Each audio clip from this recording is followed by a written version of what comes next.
ଜାତି ପ୍ରଥା ବିରୁଦ୍ଧରେ ସ୍ୱର ଉତ୍ତୋଳକ କାବ୍ୟ ଲକ୍ଷ୍ମୀ ପୁରାଣ।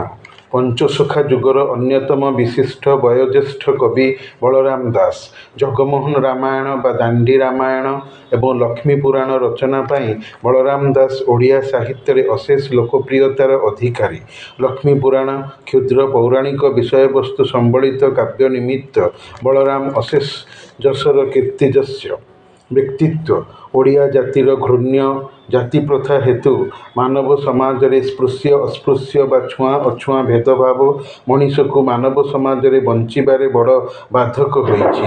ବୈଦିକ ଆର୍ଯ୍ୟମାନେ ବିଦେଶାଗତ ଜାତି ହୋଇ ଭାରତ ଭଳି ମହାନ ଉଦାର ଦେଶକୁ ଆସି ମଣିଷର ଶରୀର ରୂପ ଆକୃତି ବର୍ଣ୍ଣ ଉପାର୍ଜନକୁ ଦେଖି ପରିଲକ୍ଷିତ କରି କ୍ରୂର ଜାତିଭେଦ ପ୍ରଥାର ଅନୁବର୍ତ୍ତନ କରାଇଥିଲେ, ଯାହାଫଳରେ ବ୍ରାହ୍ମଣ କ୍ଷତ୍ରିୟ ବୈଶ୍ୟ ଶୂଦ୍ର ହୋଇ ଚାରି ଜାତିର ପ୍ରକାର ଭେଦରେ ମାନବ ସମାଜ ଅନ୍ତର୍ଭୁକ୍ତ ହୋଇ ଜୀବନ ନିର୍ବାହ କଲା।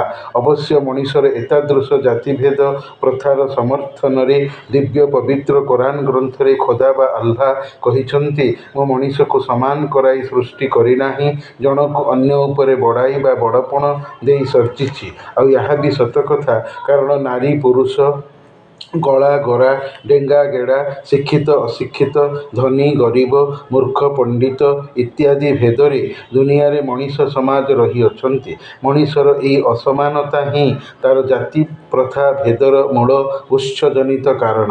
ପରନ୍ତୁ ଏହାଦ୍ୱାରା ମଣିଷ ମଣିଷ ଭିତରେ ଦୂରତା ଘୃଣା ଅତ୍ୟାଚାର ଅସମାନତା ବଢ଼ିଲା। ମଣିଷ ଐକ୍ୟ ସୂତ୍ରରେ ଶାନ୍ତିରେ ଜୀବନ ନିର୍ବାହ କରିପାରିଲା ନାହିଁ, ଯାହାଫଳରେ ନିଷ୍ଠୁର ଜାତିଭେଦ ପ୍ରଥାର ଉଚ୍ଛେଦ ସାଧନର ପ୍ରୟାସ ସାହିତ୍ୟ ରଚନା ଆଦି କ୍ଷେତ୍ରରେ ଦେଖାଗଲା।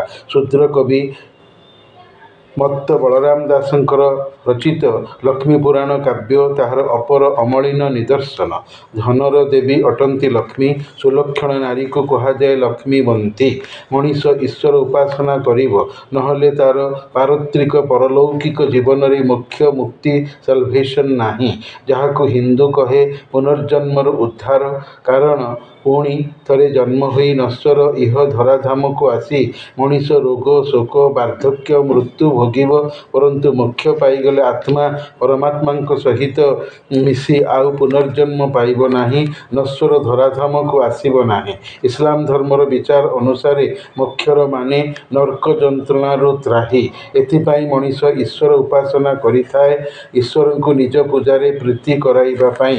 ଈଶ୍ୱର ଉପାସନାରେ ମଣିଷର ଭଗବାନଙ୍କ ପ୍ରତି ପ୍ରୀତି ନିଷ୍ଠା ଅନୁରାଗ ସମର୍ପଣ ସେବାଭାବ ନିତାନ୍ତ ଦରକାର। ଜାତି ପ୍ରଥାର ଭେଦ ଦରକାର ନୁହେଁ।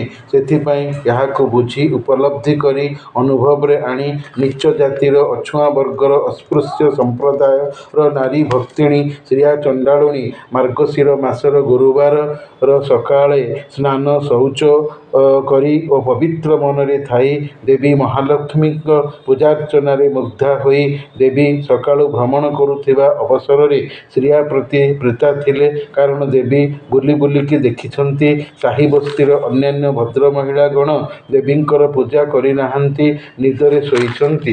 ସେ କ୍ଷେତ୍ରରେ ଶ୍ରିୟା ର ଆଧ୍ୟାତ୍ମିକ କର୍ମର ସତ୍ୟତାକୁ ନ ଦେଖି ଚିନ୍ତାରେ ନ ଆଣି ଜଗନ୍ନାଥଙ୍କ ବଡ଼ ଭାଇ ବଳଭଦ୍ର ଅବିବେକୀ ହୋଇ ସାନ ଭାଇ ଅନୁଜାଙ୍କୁ ଜାତିଭେଦ ପ୍ରଥାର କ୍ରୂର ଚିନ୍ତାରେ ଚଞ୍ଚଳମତି ହୋଇ ପରିଣାମ ସମ୍ପର୍କରେ ଅବହିତ ନ ଥାଇ ଶ୍ରୀମନ୍ଦିରରୁ ଦେବୀଙ୍କୁ ତଡ଼ି ଦେବାକୁ ଆଦେଶ ଦେବାରୁ ଜଗନ୍ନାଥ ମଧ୍ୟ ବଡ଼ ଭାଇଙ୍କୁ ସମ୍ମାନ ଜଣାଇ ଅଥଚ ଅର୍ଦ୍ଧାଙ୍ଗିନୀ ପ୍ରାଣପ୍ରିୟା ସ୍ତ୍ରୀଙ୍କ ପ୍ରତି ଅବିଚାରୀ ଅବିବେକୀ ହୋଇ ଦୁହେଁ ଭଗବାନ ହେବାର ଦାବୀ ଥିବା ଓ କରିବା ସତ୍ତ୍ୱେ ଯେଉଁ ଯେଉଁ ଦୁର୍ଦ୍ଦଶା ଭୋଗି ଦାଣ୍ଡର ଭିକାରୀ ହୋଇ କ୍ଷୁଧା ପିପାସାରେ ଆତୁର ଥାଇ ବାଙ୍କିର ସମୁଦ୍ର ମୁହାଣରେ ବିଶ୍ୱକର୍ମାଙ୍କ ନିର୍ମାଣରେ ନିର୍ମିତ ସୁରମ୍ୟ ପ୍ରାସାଦରେ ରହି ଲକ୍ଷ୍ମୀ ନିଜକୁ ଜଣେ ଚଣ୍ଡାଳୁଣୀ ଛଦ୍ମ ରୂପରେ ଥାଇ କୃଷ୍ଣ ଅବତାରୀଙ୍କର ଜଗନ୍ନାଥ ଅବତାରଙ୍କୁ ଓ ଜ୍ୟେଷ୍ଠ ଭ୍ରାତା ହଳଧର ବଳରାମଙ୍କୁ ସୁମିଷ୍ଟ ସୁସ୍ୱାଦୁ ମଣୋହି ଭୋଜନରେ ଏମିତି ଆପ୍ୟାୟିତ କରାଇଛନ୍ତି, ବଳରାମ ନିଜର ଭୁଲ ବୁଝିପାରି ଅନୁତାପ କରି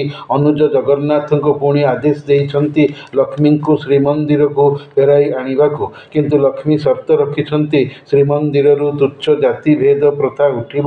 ବ୍ରାହ୍ମଣ ଚଣ୍ଡାଳ ଏକତ୍ର ପଙ୍କ୍ତି ଭୋଜନ କରି ଅଇଁଠା ହାତକୁ ମୁଣ୍ଡରେ ମାରିବେ।